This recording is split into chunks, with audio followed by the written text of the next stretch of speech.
Alhamdulillahi Rabbil Alamin. Wassalatu wassalamu ala ashrafil anbiya wal mursalin Nabiyina Muhammadin wa alihi wa sahbihi wa man tabi'ahum bi ihsanin ila yaumiddin. Asyhadu an la ilaha illallah wahdahu la syarikalah wa asyhadu anna Muhammadan abduhu wa rasuluhu sayyidul mursalin. Ikhwatal iman, kita lanjutkan kajian kita. Sekarang masuk hadis 1128. Hadis yang dikeluarkan oleh Ibnu Adi, demikian pula Al-Baihaqi, dari Katsir bin Zaid, dari Al-Walid bin Rabah, dari Abu Hurairah secara marfu bahwa Rasulullah SAW bersabda, "Sallu fi marahil ghanam wamsahu righamaha fa innaha min dawabil jannah." Salatlah di kandang kambing dan usaplah hidungnya, karena kambing itu termasuk binatang surga.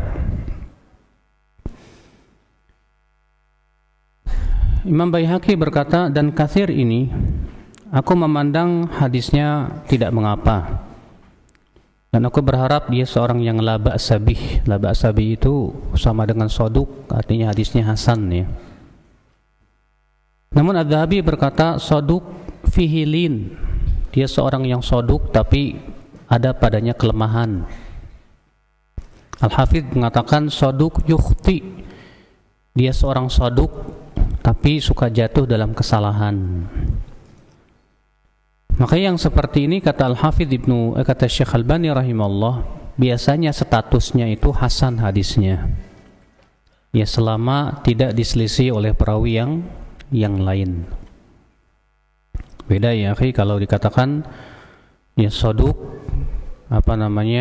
fihilin dengan fi soduk misalnya sayyi'ul hifdz, beda. Kalau soduk buruk hafalannya, lemah. Tapi kalau soduk padanya ada kelemahan, artinya kelemahan itu hanya pada sebagian hadis saja, tidak seluruhnya. Sehingga yang seperti ini menunjukkan akan hadisnya hasan pada asalnya begitu. Kecuali kalau ada indikasi-indikasi yang menunjukkan bahwa memang itu merupakan kelemahan dia. Maka perawi yang seperti ini kalau bersendirian masih bisa diterima. Tapi kalau diselisih oleh perawi lain yang lebih thiqah, ditolak. Dan ternyata Katsir bin Zaid ini tidak bersendirian. Iya. Di mana Al-Imam Al-Baihaqi juga dan Al-Khatib dalam tarikhnya meriwayatkan dari jalan Ibrahim bin Uyainah. Ia berkata, aku mendengar Ibnu Hibban menyebutkan dari Abu Zur'ah bin Amr bin Jarir dari Abu Hurairah secara marfu' bahwasanya dengan lafaz innal ghanam min dawabil jannah, sesungguhnya kambing itu termasuk binatang surga. Famsahu righamaha, maka usaplah hidungnya. Wasallu fi marabidhiha, dan salatlah di kandangnya. Dan hadis ini juga sanadnya hasan. Karena Ibrahim bin Uyainah ini, kata Al-Hafidz, sadukun yahim. Ya. Dan ternyata hadis ini mempunyai jalan yang ketiga, yaitu dengan lafaz imsah righamaha, yakni al-ghanam, wasalli fi marahiha fa innaha min dawabil jannah. Usaplah hidungnya dan salatlah di tempat atau di kandangnya, karena ia termasuk binatang surga. Dikatakan Al-Bazzar dari jalan Abdullah bin Ja'far bin Najih, ia berkata haddatsana Muhammad bin Amr bin Halhalah dari Wahab bin Kaisan dari Humaid bin Malik dari Abu Hurairah. Lalu kemudian Al-Bazzar berkata, kami tidak mengetahui memusnadkan hadis ini ya Humaid dari Abu Hurairah kecuali hadis ini saja. Al-Haythami mengatakan namun di dalam sanadnya ada Abdullah bin Ja'far, ia lemah. Akan tetapi lemahnya tidak berat, Pak. Kalau dua jalan saja tadi, satu hasan, yang kedua hasan, itu saja sudah sahih li ghairihi. Ternyata hadis ini mempunyai jalan yang keempat. Ya. Dan selain itu juga mempunyai syahid penguat dari hadis Abu Hayyan. Ia mendengar dari syekh dari Banu Hashim dan menyebutkan tentang kambing. Maka dengan jalan-jalan ini dan syawahidnya hadis ini sahih. Hadis ini menunjukkan keutamaan kambing. Ternyata kambing itu, Pak, kata Rasulullah SAW, binatang surga, Masya Allah. Makanya antum jangan mengejek kambing. Kalau antum diejek kayak kambing, ya senang-senang aja gitu kan. Kamu tuh jenggotan kayak kambing, ya biarin aja. Ya. Orang kambing itu kan Nabi sallallahu alaihi wasallam apa? Binatang surga. Ya. Makanya kalau antum diserupakan dengan kambing, bangga dong. Ya, maksudnya kamu nih berjenggot kayak kambing. Kamu tahu nggak? Binatang surga aja berjenggot. Ya. Kambing itu kata Nabi binatang surga, ternyata berjenggot. Berarti jenggot itu insya Allah jalan menuju surga, insya Allah. Para nabi semuanya menganjurkan umatnya apa? Berjenggot, ya akal Islam. Makanya ya, orang yang meledek jenggot itu sebetulnya dia yang GOBLOX gitu loh. Ya. Kalau dia mengatakan katanya yang jenggot itu tambah panjang tambah goblok, ini karena dia mah nggak paham. Ya, jangan dianya yang kayak gitu. Allah musta'an. Hadis ini juga menunjukkan anjuran sholat di kandang kambing. Siapa di antara antum yang pernah sholat di kandang kambing? Enggak ada kan? Iya. Kalau antum ya punya melihara kambing, ada kandangnya, sholat di situ, sunnah. Tapi jangan pas ada kambingnya nanti dibaduk, Pak. Ya takutnya ditanduk antum lagi ruku, lumayan sakit itu. Iya. Hadis ini juga menunjukkan bahwa kotoran kambing tidak najis. Sebab Nabi SAW menganjurkan untuk sholat di mana? Di kandang kambing. Yang namanya kandang kambing nggak lepas dari kotoran kencingnya, demikian pula apa? Ya, tinjanya. Ini menunjukkan itu tidak najis. Ya, makanya dikiaskan juga semua binatang yang halal dagingnya, maka kotorannya itu apa? Suci, ya, tidak najis.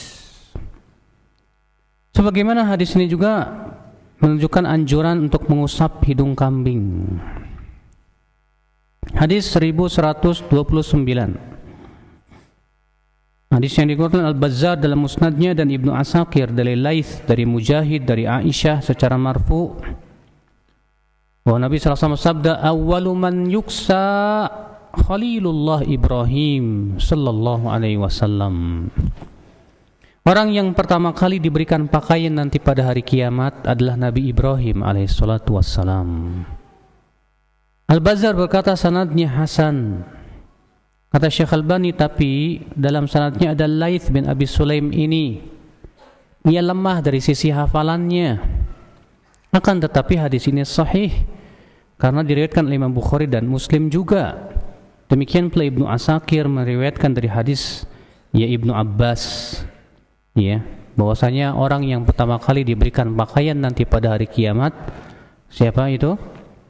Nabi Ibrahim alaihissalatu wassalam. Hadis ini menunjukkan bahwa kelak pada hari kiamat, manusia itu ketika dibangkitkan oleh Allah dalam keadaan telanjang bulat, manusia semuanya dikumpulkan di padang mahsyar dalam keadaan telanjang bulat. Kata Rasulullah SAW, yuhsyarun nas gurlan buhman. Manusia nanti pada hari kiamat itu, ya, dikumpulkan di padang mahsyar dalam keadaan telanjang bulat dan belum disunat. Nah, kemudian Allah akan memberikan pakaian sesuai dengan agamanya masing-masing.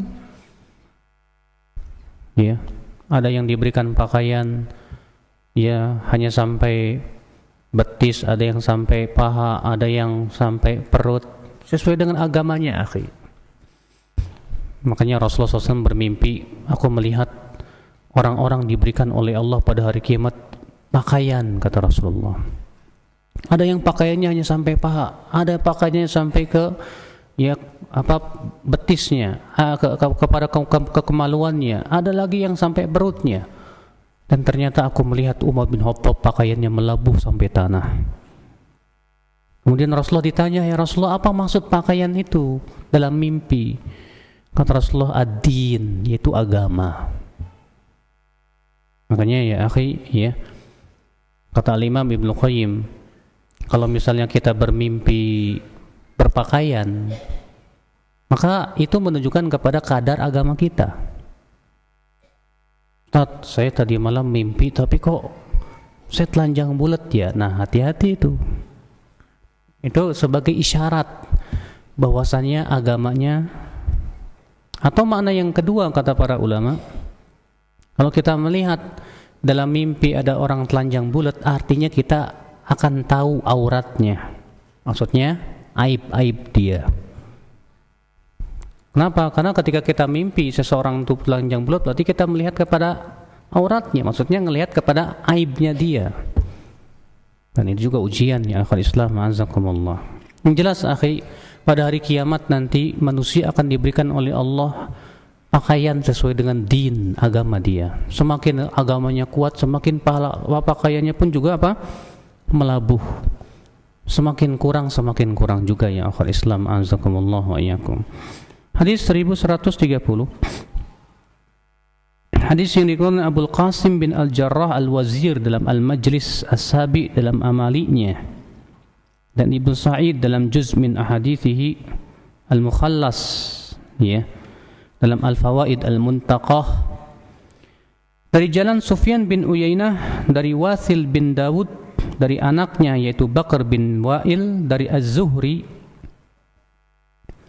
dari Sa'id ibn Musayyib dari Abu Hurairah secara marfu bahwa Rasulullah SAW sabda, akhirul ahmala alal ibil fa innal yad mu'allaqatun wa rijla muwathaqatun.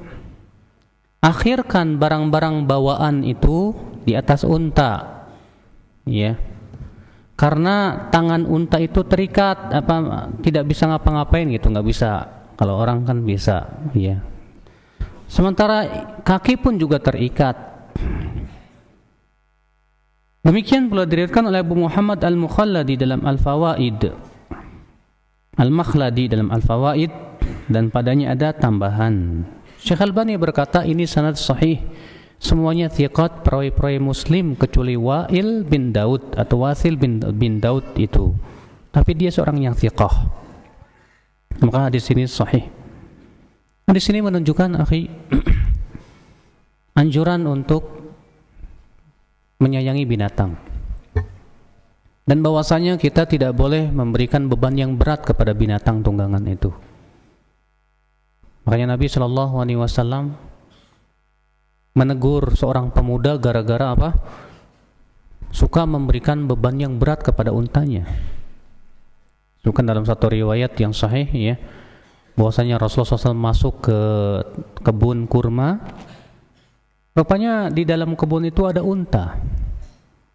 Lalu melihat itu, unta pun mengangguk-angguk dan mengeluarkan air mata. Dan Rasulullah paham bahasa unta. Kemudian Rasulullah bersabda, man rabbul ibil, siapa pemilik unta ini? Lalu seorang pemuda berkata, aku ya Rasulullah.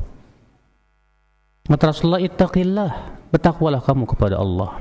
Fi hadhil bahaim al-mu'jamah, pada binatang yang tidak bisa bicara ini.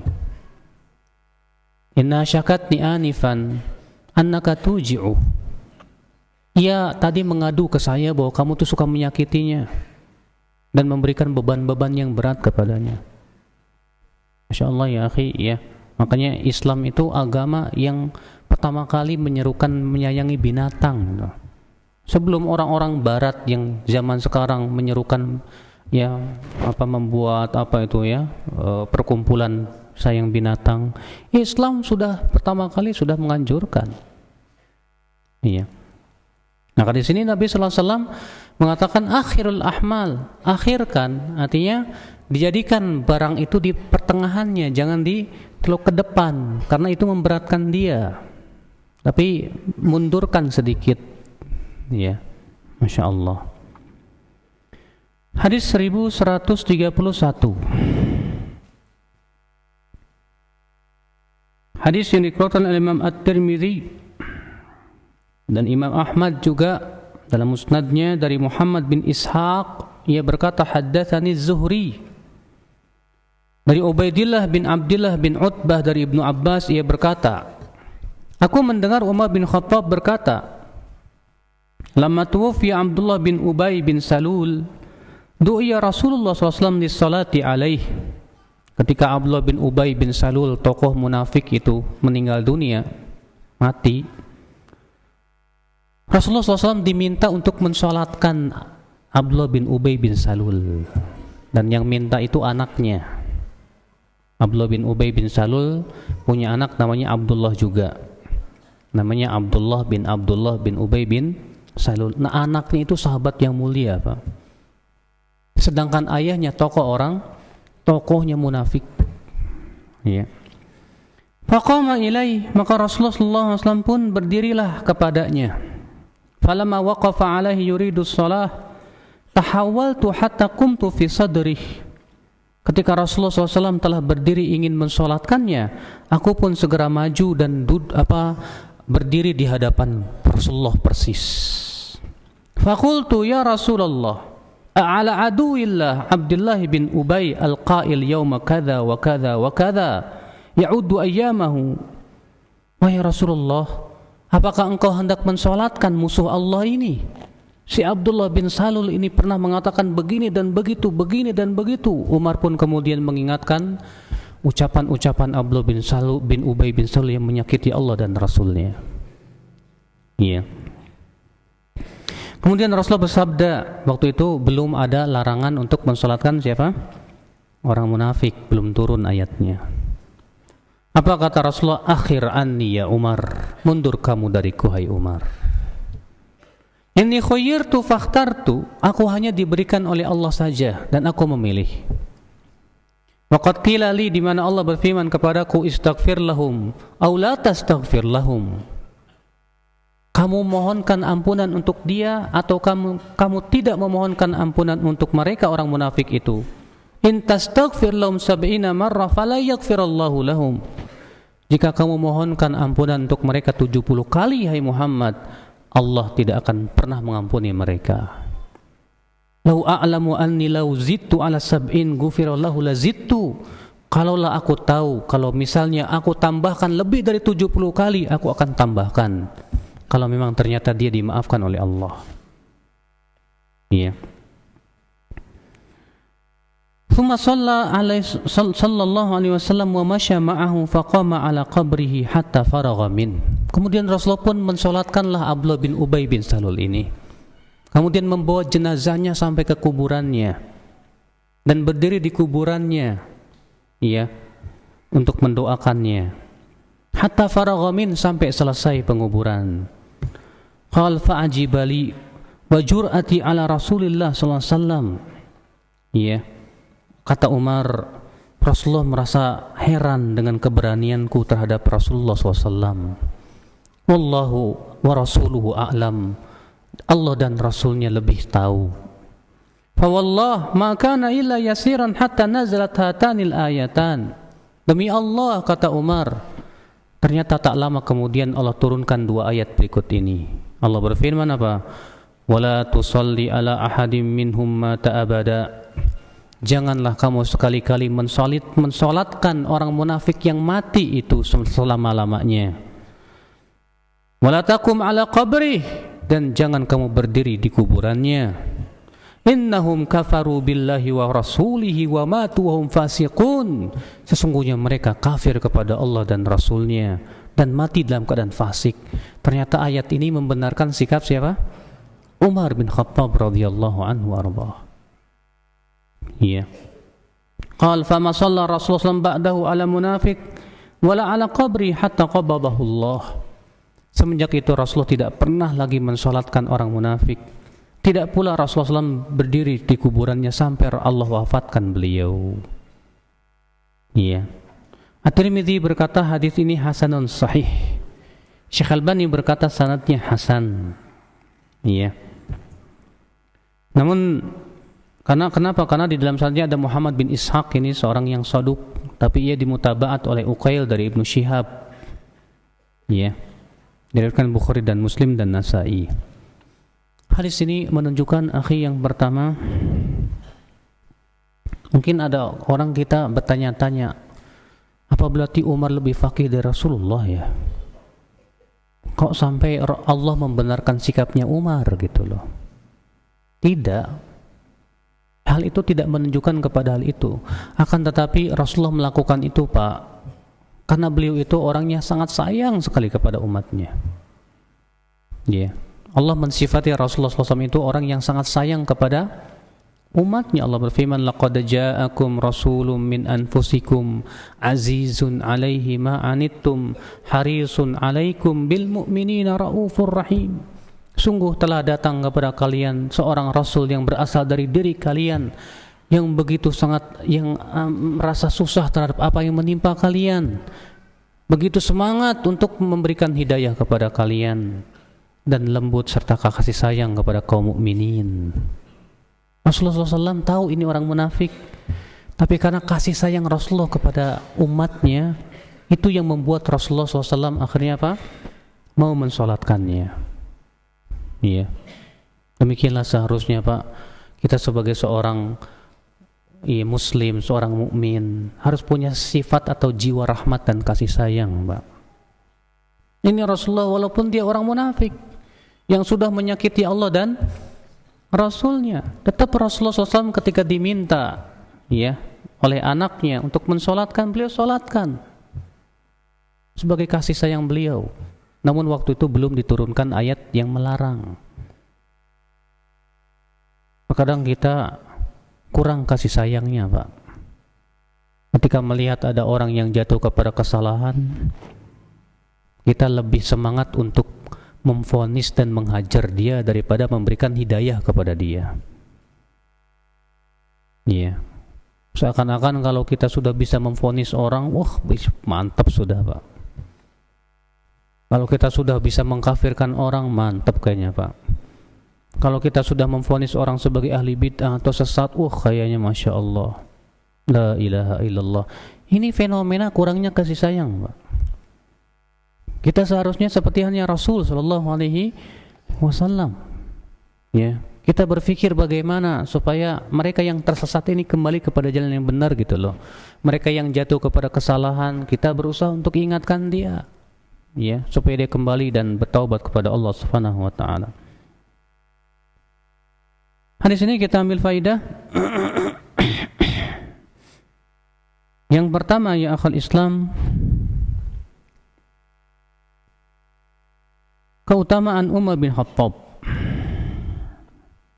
di mana Umar seorang laki-laki yang diberikan oleh Allah kelebihan ilmu. Bahkan Rasulullah SAW pernah bermimpi, ya. Kata Rasulullah, aku bermimpi minum susu, kata Rasulullah. Sampai-sampai aku merasakan kenyangnya itu sampai terasa sampai ke ujung-ujung kuku, kata Rasulullah. Lalu aku berikan sisanya kepada Umar bin Khattab. Para sahabat bertanya, ya Rasulullah, maksud takwil mimpimu apa ya Rasulullah? Kata Rasulullah, ilmu. Ternyata Umar diberikan Allah apa? Ilmu, kefakihan yang luar biasa. Iya. Sampai-sampai ada beberapa ayat yang turun membenarkan sikap Umar. Di antaranya ayat ini. Di antaranya juga apa? Usulan Umar kepada Rasulullah, ya Rasulullah, bagaimana kalau makam Ibrahim kita jadikan tempat sholat, ya Rasulullah? Makam Ibrahim itu tempat berpijaknya kaki Nabi Ibrahim. Dibenerin sama Allah. Allah berfirman, wattakhidhu min maqami Ibrahim musalla. Ambillah makam Ibrahim sebagai tempat sholat. Ketika di perang Badar, setelah selesai perang Badar, kaum mukminin menang, ada tawanan. Rasulullah bermusyawarah, bagaimana nih tawanan mau diapain? Kata Umar, bunuh ya Rasulullah. Yang lain mengatakan, jangan ya Rasulullah, bagaimana kalau kita terima tebusan aja dari mereka? Ternyata Allah membenarkan Umar. Allah berfirman, wa ma kana lin nabiyyin ay yakuna lahu asra hatta yudkhina fil ard. Ayat hijab turun juga atas usulan Umar. Umar berkata kepada Rasulullah, "Wahai Rasulullah, tidakkah engkau perintahkan istrimu untuk berhijab? Karena yang datang kepada mereka ada orang fasik, ada orang yang soleh. Enggak semua orang yang beriman. Ya, yang mendatangi istrimu itu, ya Rasulullah." Ternyata tak lama kemudian Allah pun turunkan ayat hijab. Masya Allah, ya. Pendapatnya Umar disetujui oleh Allah, bayangin, Pak. Ya, luar biasa. Hadis ini juga menunjukkan akan Islam larangan mensolatkan, menyolati orang munafik. Kalau di zaman Nabi sih jelas, Pak, orang munafik dikasih tahu oleh Allah kepada Rasulullah. Di zaman sekarang kita nggak tahu ini orang munafik apa enggak, kan gitu. Karena kan di zaman Nabi itu orang munafik itu menyembunyikan apa? Kekufuran, memperlihatkan keislaman gitu. Kalau di zaman sekarang terkadang memang memperlihatkan loh, ya, ketidaksukaan dia kepada Islam tuh dia perlihatkan jelas. Kayak orang liberal misalnya, jelas banget, selalu yang dia kritik apa? Islam terus, syariat Islam terus yang dikritik, iya. Ini kan jelas-jelas itulah memperlihatkan ketidaksukaan ia kepada agama Allah, itu Islam. Iya. Ikhwata Islam, azakumullah wa iyyakum. Hadis ini juga menunjukkan, ya akhwat Islam, azakumullah, bahwa di dalam Al-Qur'an ya terjadi ayat-ayat itu turun mengharamkan suatu pengharaman itu terkadang sifatnya ya tadarruj, sedikit demi sedikit. Ya, pertama kali Allah mengatakan kepada Rasulullah, kalau kamu mohonkan ampunan atau kamu tidak mohonkan ampunan, jika kamu mohonkan ampunan buat mereka 70 kali, Allah nggak bakalan ampuni. Tapi belum dilarang untuk mensolatkan.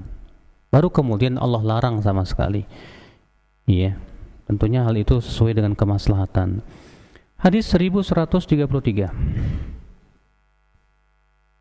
Hadis yang diriwayatkan oleh Bukhari dan Muslim, Abu Daud, Tahawi, Al-Baihaqi, Imam Ahmad dari hadis Ibnu Abbas, bahwa Rasulullah SAW berwasiat, akhrijul musyrikin min jaziratil Arab wa ajizul wafda binahwi ma kuntu ujizuhum.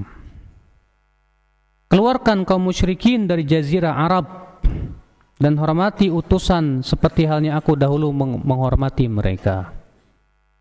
Iya. Hadis 1134 juga hampir sama. Hadis ini diriwayatkan oleh Muslim, Abu Daud, Tirmidzi, Al-Hakim, Baihaqi, Imam Ahmad. Wa Nabi sallallahu alaihi wasallam sabda, la in ishtu la ukhrijanna al-yahuda wan nasara min jaziratil Arab hatta la atruka fiha illa muslima. Kalau aku masih berumur panjang, aku akan keluarkan orang Yahudi dan Nasrani dari jazirah Arab sampai tidak ada lagi di jazirah Arab kecuali seorang muslim saja. Hadis ini menunjukkan, akhi, perintah Rasul untuk mengeluarkan orang-orang musyrikin semuanya dari jazirah Arab. Dan di zaman Umar, kemudian Umar pun merealisasikannya.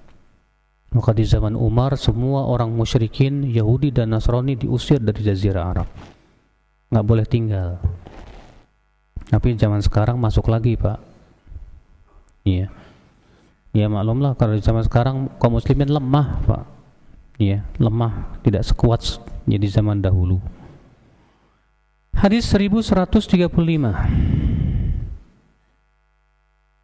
Hadis yang diriwayatkan Abu Ya'la dalam musnadnya.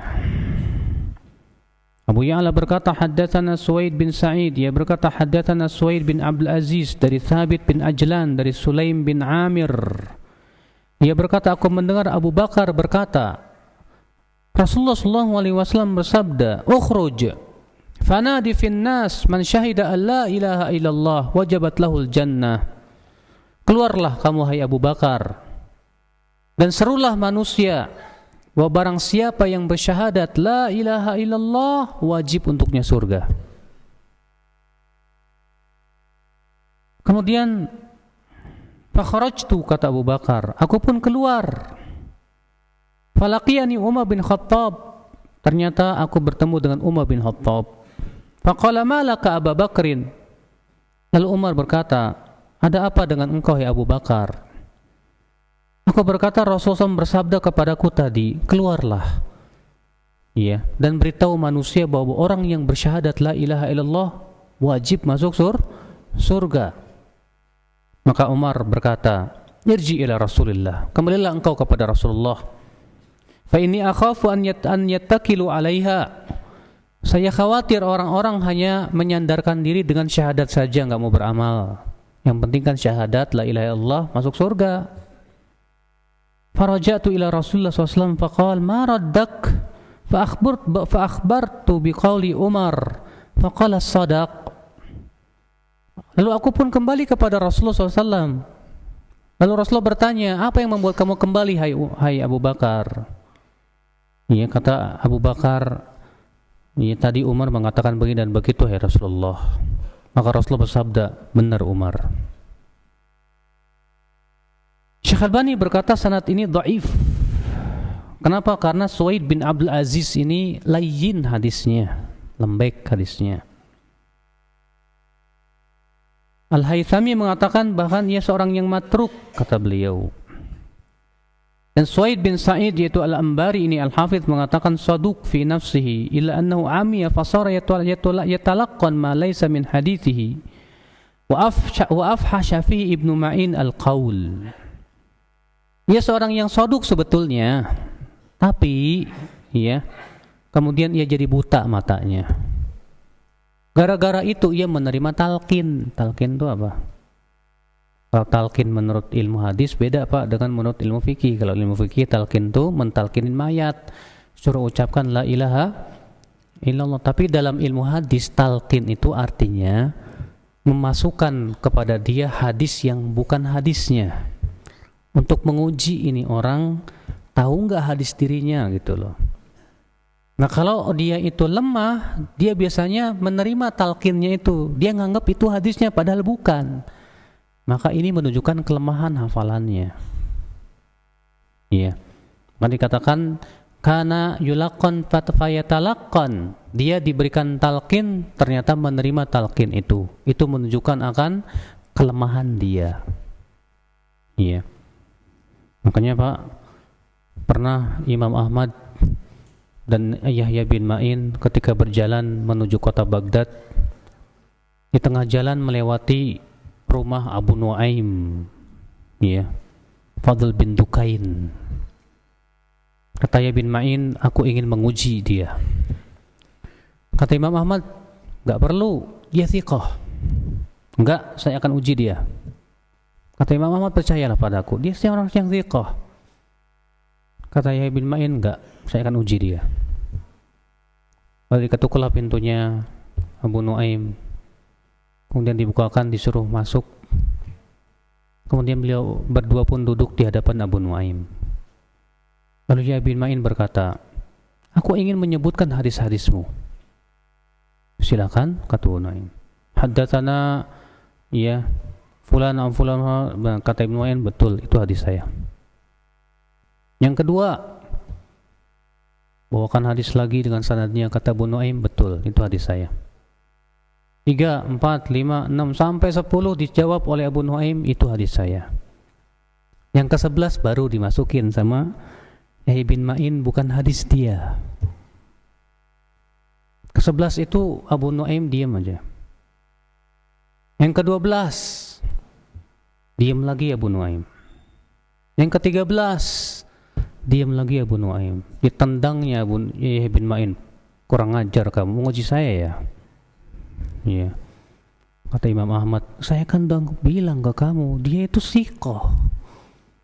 Kata Yahya, wallahi Ahmad, tendangan dia lebih saya sukai daripada pergi ke Baghdad. Iya. Itu dahulu para ulama tata cara ya, menguji hafalan si perawi terkadang begitu caranya, Pak. Itu dengan cara dimasukkan kepada dia hadis yang bukan hadis dia. Apa dia bisa membedakan apa enggak? Kalau dia enggak bisa bedakan, berarti dia lemah. Berarti dia tidak hafal hadis-hadisnya. Ya. Di antara perawi yang menerima talqin itu namanya Katibul Laits. Mungkin saya pernah cerita ke antum. Katibul Laits ini punya tetangga buruk. Kebetulan tetangganya tulisannya mirip sama Katibul Laits.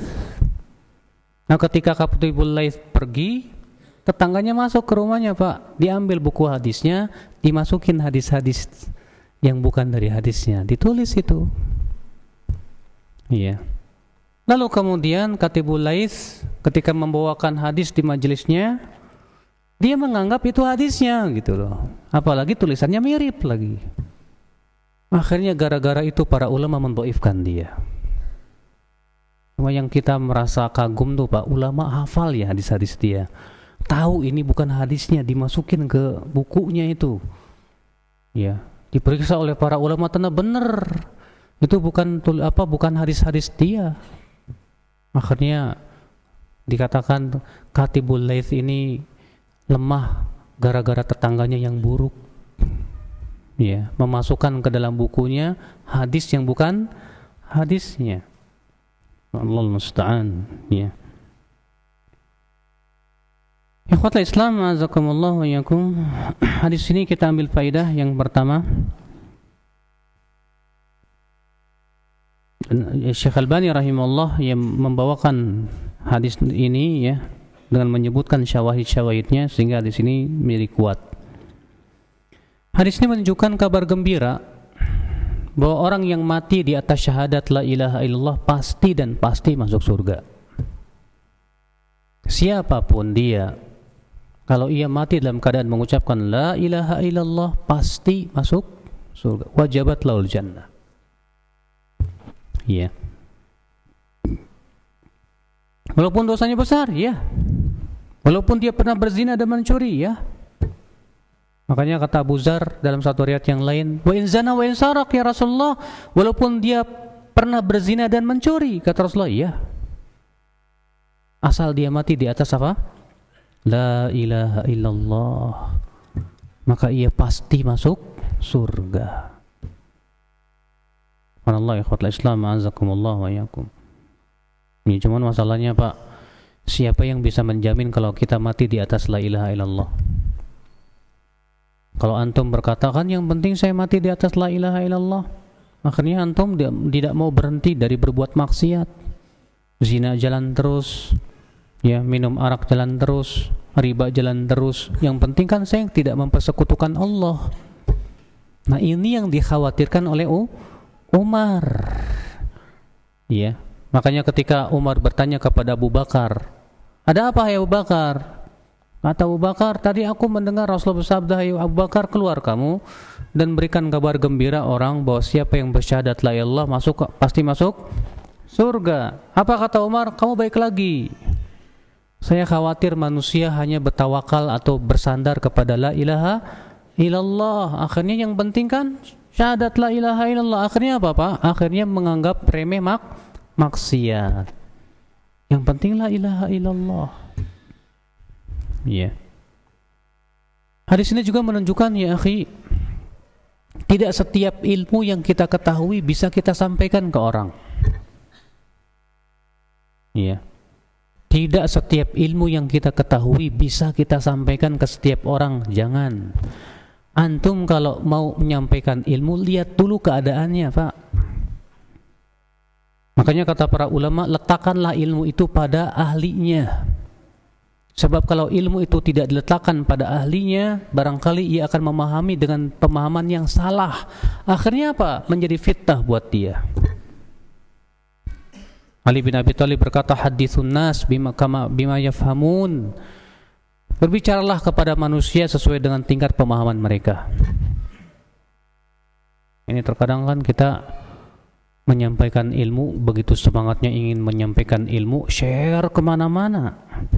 Padahal nggak semua orang bisa memahami ilmu yang kita sampaikan. Hati-hati, Pak. Ya.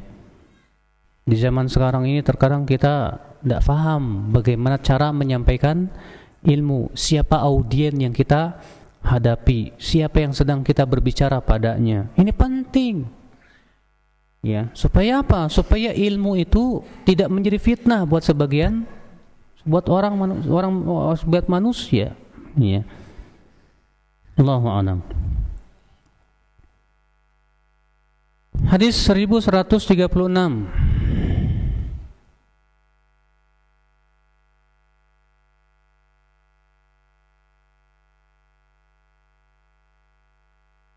Hadis yang dikeluarkan Imam Ahmad dalam Az-Zuhd Al-Hakim dari Abu Bakar bin Abdullah bin Abi Maryam, dari Dhamrah bin Habib, dari Ummu Abdillah saudarinya Shaddad bin Aus, annaha ba'athat ila Nabi sallallahu alaihi wasallam biqadahi labanin inda fitrih,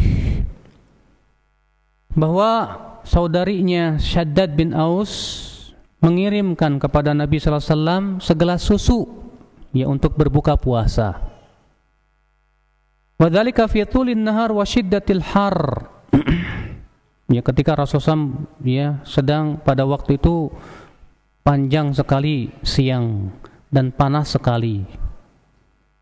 Faradda ilaiha rasuluha anna laki hadzal laban. Lalu kemudian utusan wanita ini kembali kepada wanita tersebut sambil ya menyampaikan pesan Nabi. Kata Rasulullah, dari mana susu ini kamu dapatkan? Maka wanita ini berkata, labanun min syatin li. Faradda ilaihi rasuluha anna laki hadhihi syah. Ya, wanita ini berkata, itu susu kambing milikku. Lalu kemudian ya orang itu kembali lagi kepada wanita itu dan berkata, kata Rasulullah, kambingnya dari mana? Wanita itu berkata, ishtarituha min mali. Aku beli sendiri dengan hartaku. Maka Rasulullah pun minum. Falamma kana minal ghad atat Ummu Abdillah Rasulullah SAW faqalat, ya Rasulullah, ba'athu ilaika bidzalika laban marthiyatan lak min tulin nahar wa shiddatil har. Faradattu ilayya fihi Rasul. Ya, wahai Rasulullah, aku mengirimkan kepada engkau segelas susu karena aku merasa ya melihat hari begitu panjang dan panas yang sangat, ya aku ingin mengirimkan itu kepada engkau, tapi engkau malah mengembalikan utusan orang yang aku utus kepadaku dengan bertanya begini dan begitu. Kenapa ya Rasulullah? Maka Rasulullah bersabda, umiratir rusul ya qabli alla ta'kul illa tayyiban wala ta'malu illa salihan. Para rasul sebelumku, kata Rasulullah, diperintahkan oleh Allah untuk tidak makan kecuali yang halal dan tidak beramal kecuali yang saleh. Imam Al-Hakim berkata sahih sanadnya, tapi Imam Adz-Dzahabi enggak setuju dan berkata, bagaimana dikatakan sanadnya sahih? Dalam sanadnya ada yang bernama Ibnu Abi Maryam, dia lemah. Tapi hadis ini mempunyai syawahid. Jadi antaranya hadis Abu Hurairah, ya, riwayat Muslim, Tirmidzi, Ad-Darimi dan sanadnya hasan. Cuman jadi masalah, Pak, kenapa Nabi bertanya dulu ya? Sementara kata para ulama, kalau kita beli di suatu tempat orang Islam, nggak usahlah nanya-nanya, ini kambingnya disembelih dengan baca bismillah apa enggak? Selama kita tahu itu orang Islam, dikembalikan aja pada asalnya apa? Halal, ya udah. Iya. Tapi kok Nabi malah nanya ke orang itu, ini susunya dari mana? Ya, kata wanita itu, ya dari kambingku ya Rasulullah. Kambingnya dari mana? Ya aku beli dari hartaku ya Rasulullah. Setelah itu baru Rasulullah mau minum gitu, Pak. Iya. Apa itu tidak tasyadud dia? Tidak terlalu berlebihan, memberat-beratkan. Maka dikatakan yang pertama, Rasulullah SAW melakukan itu mimbabi ta'lim, untuk mengajarkan kepada wanita ini. Kenapa? Karena berhubungan dengan hadis dan perintah Allah bahwa para rasul itu tidak boleh makan kecuali yang betul-betul halal. Iya. Bukan berarti Ya, kita disuruh tasyadud setiap kali kita masuk ke restoran, nanya dulu ke restoran, ini kambing apa ayamnya baca bismillah apa enggak? Dari mana ayamnya nih? Waduh, capek Pak kalau gitu, Pak. Ya. Maka dari itu yang Rasulullah lakukan ini membabi ta'lim, untuk mengajarkan dan memberitahu kepada wanita itu. Ya. Wa illa, ya, pada asalnya kita tidak perlu bertanya sebetulnya. Makanya pernah Aisyah radhiyallahu anha bertanya kepada Rasulullah dan berkata, ya Rasulullah, inna nasan hadithu hadithi ahdin bi kufrin ya'tunana bilahmin. Hai Rasulullah, ada beberapa orang yang baru masuk Islam, mereka memberikan hadiah daging kepada kita, dan kita tidak tahu mereka baca bismillah apa enggak ya Rasulullah, karena mereka baru masuk Islam. Apa kata Rasulullah? Bacalah bismillah dan makanlah. Rasulullah SAW tidak nanya dulu ke orang, tidak pula mengutus seseorang kepada orang itu, ini dagingnya baca bismillah apa enggak? Enggak. Kenapa? Karena mencukupkan bahwa mereka seorang muslim, dan sembelihan seorang muslim pada asalnya apa? Halal. Dan hadis Aisyah ini lebih terakhir, Pak. Maka dari itu pernah Umar bin Khattab radhiyallahu anhu ya sedang berjalan dengan temannya. Kemudian masuk waktu sholat. Lalu ia mendapatkan sebuah air yang keluar dari sebuah rumah. Air itu bening.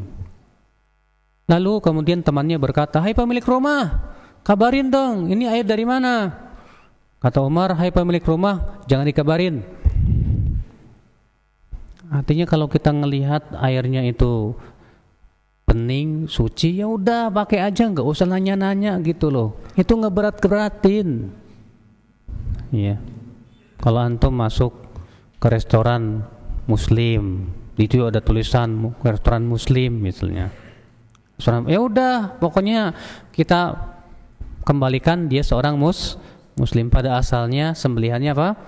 Halal, nggak usah nanya Pak. Kalau antum jualan, nggak usah nanya ke orang, ini buat apa? Jualan pisau misalnya. Kemudian ada orang beli pisau, ditanya dulu, ini pisau buat apa? Buat ngebunuh apa buat apa? Nggak usah ditanyain Bang, apa yang ditanya? Iya. Ada orang beli kue sama antum, ditanya dulu, buat apa? Ya, buat Natalan apa buat apa? Nggak usah, ngapain? Nggak usah ditanya kayak gituan. Al-muhim dia datang, beli, olah kholas. Ya, ngapain kita ngeberat-beratin diri, nanya-nanya segala gitu kan? Nah ini akhir Islam, azakumullah wa iyyakum. Alhamdulillah, wassalatu wassalamu ala rasulillah, nabiyina Muhammadin wa alihi wa sahbihi wa man walah. Asyhadu an la ilaha illallah wahdahu la syarikalah, asyhadu anna Muhammadan abduhu wa rasuluhu, wa ba'd. Bolehkah mendoakan adik saya yang meninggal dalam keadaan Nasrani? Dulu waktu saya SD kelas 5 dan adik saya kelas 4, saya yang mengajaknya masuk Nasrani. Kemudian pada waktu kelas 3 SMP dan adik saya kelas 2 SMP, dia meninggal. Dan kemudian saya masuk Islam sampai sekarang umur 55 tahun. Apakah dia waktu itu sudah balik apa belum, saya nggak tahu. SD kelas 2 itu umur berapa sih? 14 ada ya? Iya. Orang yang, anak-anak yang meninggal sebelum balik dari anak-anak musyrikin, ikhtilaf para ulama, apakah auladul musyrikin, ya anak-anak musyrikin itu yang meninggal sebelum balik masuk surga atau tidak? Pendapat yang kuat wallahu a'lam bahwa mereka masuk surga. Iya, dan ini pendapat yang dikuatkan oleh Syekh Albani juga berdasarkan satu riwayat yang sahih yang menunjukkan bahwa orang anak-anak kaum musyrikin yang meninggal sebelum balik, tetap mereka dimasukkan ke dalam surga. Sebab mereka belum mukallaf, belum apa? Belum dibebani syariat, belum. Ya. Kulit babi kalau disamak jadi suci enggak? Ikhtilaf para ulama.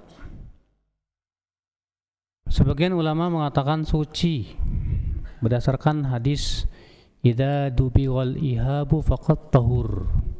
Kulit mana saja, dalam satu riwayat ayyuma ihabin dubigha, kulit mana saja apabila itu disamak maka ia menjadi suci.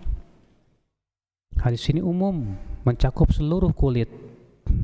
Maka seluruh kulit apabila disamak menjadi suci. Dan ini pendapat Ibnu Hazm dan sebagian ulama ya dari 4 mazhab. Sementara sebagian ulama lagi berpendapat bahwa kulit babi itu tetap tidak suci walaupun sudah disamak. Dalilnya hadis ya, dibagul ihab zakatuha, bahwa penyamakan kulit itu sama dianggap sebagai sembelihan untuknya. Ya. Berarti kata mereka ini sama dengan sembelihan. Maka setiap binatang yang apabila disembelih itu dagingnya jadi halal, maka pada waktu itu kulitnya ketika disamak, ketika ia bangkai tetap apa? Tetap apa namanya? Bukan halal, apa sih namanya? Suci gitu loh. Sehingga karena ini diserupakan dengan sembelihan kata mereka, sementara babi disembelih pun juga tetap haram gitu kan. Maka dari itu kata mereka, karena samak itu sama dengan sembelihan, sementara babi tidak ada manfaatnya apa? Untuk disembelih pun tetap haram. Maka menurut mereka hadis ini menunjukkan bahwa kulit babi najis tetap, walaupun apa? Ia disamak. Ia dikiaskan dengan walaupun ia disembelih tetap apa? Haram. Ini ikhtilaf para ulama. Iya. Sebagian ulama mengatakan boleh, nggak masalah, nggak najis. Karena apa? Karena ia tidak berhubungan dengan darah. Ya, karena sebab najisnya binatang itu kan berhubungan dengan darah. Ya, kata mereka. Yang berhubungan dengan ketika kulit tersebut bulu-bulunya itu sudah tidak ada, sudah tidak ada hubungannya dengan darah lagi, maka menjadi suci kata mereka. Allahu a'lam. Nah, yang jadi masalah adalah bagaimana dengan kuas yang terbuat dari bulu babi.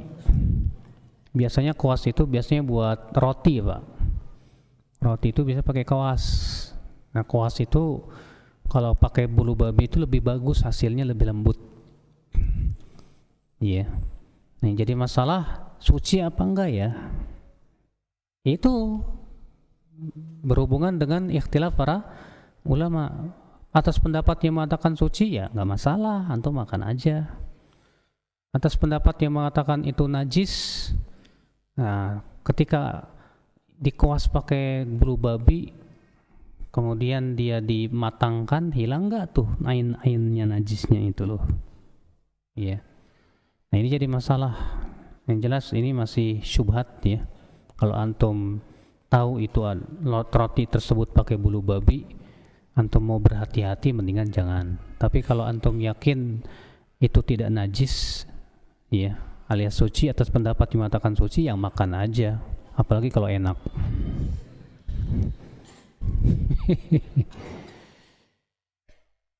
Ustaz, suara azan yang panjang pendeknya seperti dinyanyikan tuh gimana ya? Ulama terdahulu dari kalangan sahabat menganggap itu bid'ah. Bahkan Umar bin Abdul Aziz ya, ketika muadzinnya itu azan dengan dilagu-lagukan, dipanjang-panjang dan dilagu-lagukan, kata Umar apa? Ya, tinggalkan, kalau kamu tidak tinggalkan, aku pecat kamu jadi muadzin. Ibnu Umar mengatakan ini bid'ah, perkara yang diada-adakan, makanya tidak disyariatkan, Pak. Ya, adzan itu panjang sambil lagu-laguan, ya sampai kayak macam-macam lah kayak di Indonesia ini kalau azan tuh, masya Allah, dipanjangkan suaranya, kemudian dinyanyi-nyanyikan. Ini nggak sesuai dengan adzannya para sahabat yang diajarkan oleh Rasulullah SAW. Iya.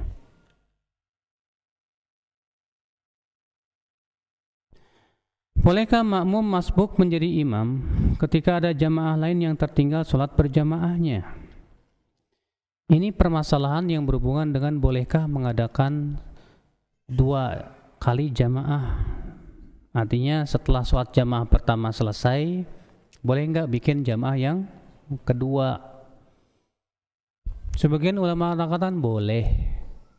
Dalilnya hadis bahwa Nabi SAW setelah selesai sholat berjamaah, tiba-tiba ada orang baru datang. Kemudian Rasul bersabda, siapa yang mau bersedekah buat dia? Maka para sahabat pun ada sebagian sedekah lalu sholat. Iya. Di antaranya hadis Anas, bahwa Anas bin Malik bersama beberapa orang masuk ke masjid dalam keadaan orang-orang sudah selesai sholat. Maka Anas menyuruh dia iqamah, kemudian sholat berjamaah yang kedua. Sementara Imam Syafi'i mengatakan hukumnya makruh.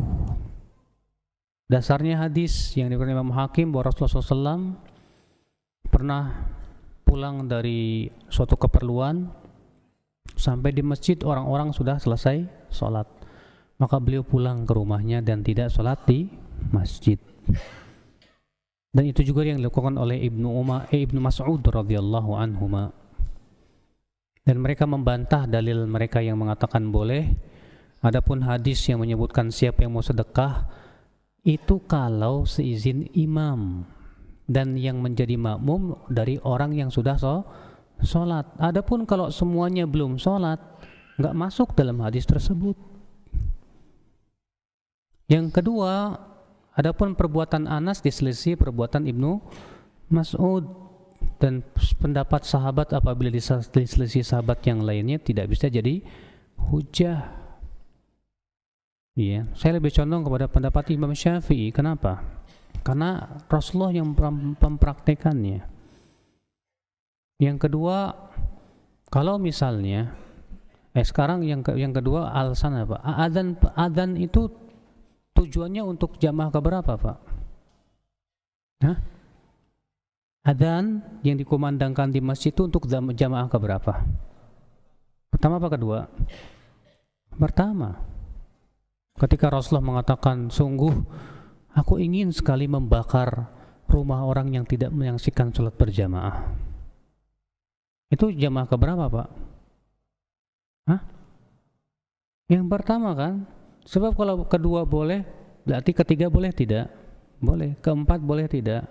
Kelima boleh tidak? Tapi batasannya sampai kapan? Orang akan berkata, gampang nanti saya jamaah yang ke-10. Akhirnya apa? Menganggap remeh sholat berjamaah. Iya. Maka dari itu pendapat Imam Syafi'i wallahu alam itu yang saya pilih, bahwa makruh membuat jamaah yang kedua.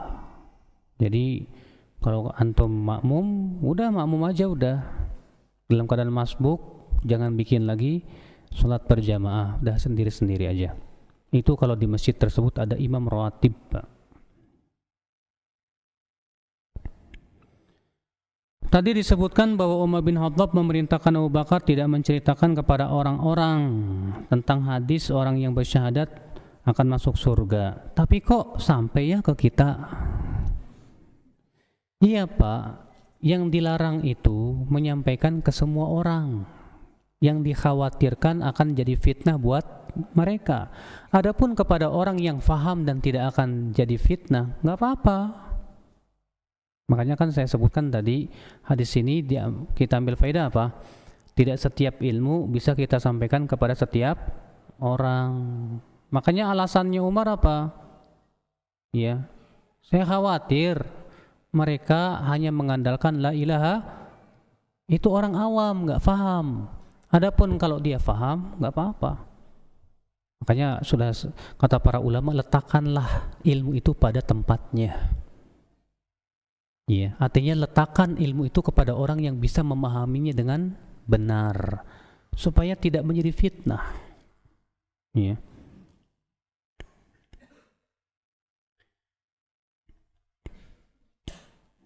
Saya punya teman orang murtad.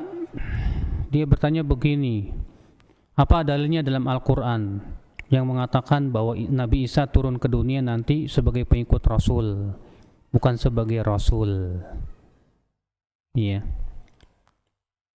Kita katakan dalilnya dalam Al-Quran secara gamblang nggak ada. Tapi Al-Quran mengatakan fas'alu ahla dzikri in kuntum la ta'lamun. Tanya ahlinya jika kamu tidak tahu. Dan Rasulullah ahlinya. Dan Rasulullah mengabarkan begitu. Iya. Bahwasanya ketika Nabi Isa turun, kemudian dikumandangkan adzan subuh, kemudian Nabi Isa dipersilahkan jadi imam. Kata Nabi Isa, la bal imamukum minkum. Tidak, justru imam di kamu, ya imam dari kamu. Dan Nabi Isa pada waktu itu tidak merubah syariat Nabi Muhammad sedikit pun juga, tidak membawa syariat baru pada waktu itu. Iya. Makanya bilang ke dia yang murtad ini, makanya ente jangan murtad dong, belajar dulu tuh Quran hadis. Ente sih nggak pernah belajar, murtad lagi, nggak paham lagi, ya.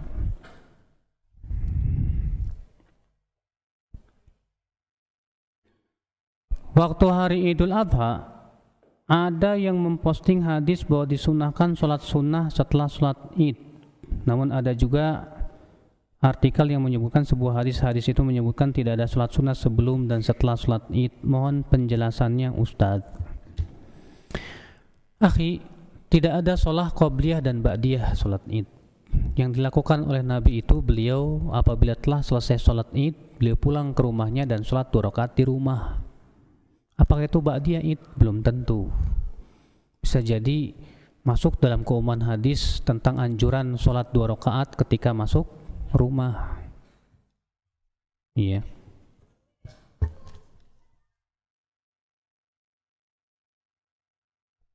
Saya sering ragu-ragu Ustaz untuk memilih makanan seperti bakso misalnya, di mana banyak manusia hanya memikirkan keuntungan. Pernah terjadi di Lombok, orang Jawa bikin bakso pakai daging anjing. Jadi itu yang membuat saya ragu-ragu. Kalau orang yang saya tidak kenal, apa saya sudah jatuh terlalu berlebihan? Iya, berlebihan. Iya. Gara-gara semuanya antum gak kenal, jadi ragu. Walaupun antum lihat dia pakai peci, orangnya soleh, berjenggot, gara-gara gak kenal akhirnya jangan-jangan pakai celeng ini. Iya. Jangan begitu, akhi. Iya. Kalau memang antum lihat orangnya masya Allah soleh, pedagangnya insya Allah paham, muslim, sholat lagi orangnya, bismillah. Tapi kalau antum lihat orang yang nggak pernah sholat, nggak peduli sama perintah Allah, nah ini yang baru dipertanyakan, ya, dipertanyakan itu. Kalau nginget jima sehingga keluar mazi boleh nggak Ustaz? Jima sama siapa? Kalau sama istri mah nggak apa-apa, halal. Iya. Tapi ngingetnya jangan pas sholat Pak. Lagi sholat nginget jima, ya Allah. Keluar mazi lagi batal Pak. Iya. Apakah mengingat hafalan Al-Quran sama dengan berzikir? Oh iya, bahkan itu zikir yang paling utama. Kata para ulama, zikir yang paling utama itu membaca Al-Quran.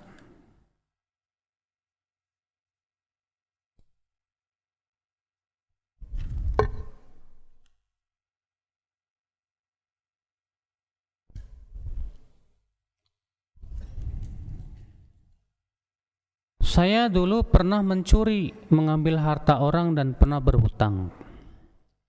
Namun hendak mengembalikan hak orang yang terzalimi, ya, sudah meninggal alias lupa juga di mana orangnya, nggak tahu. Bagaimana ini, boleh nggak saya sodakohkan atas orang tersebut? Boleh. Kata Syekh Shalih Fauzan, nggak apa-apa, sedekahkan atas nama dia. Kalau memang kita sudah yakin orang yang udah nggak ada, entah atau kita sudah berusaha cari sana sini nggak ketemu juga. Iya.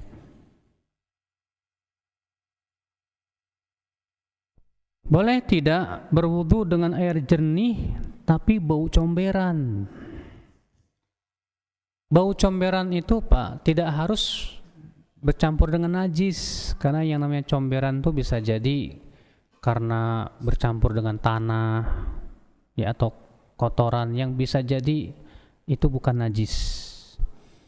Maka kalau cuma bau comberan aja, ini kayak bau comberan, bukan bau hangser ya. Kalau tahu kan bau hangser?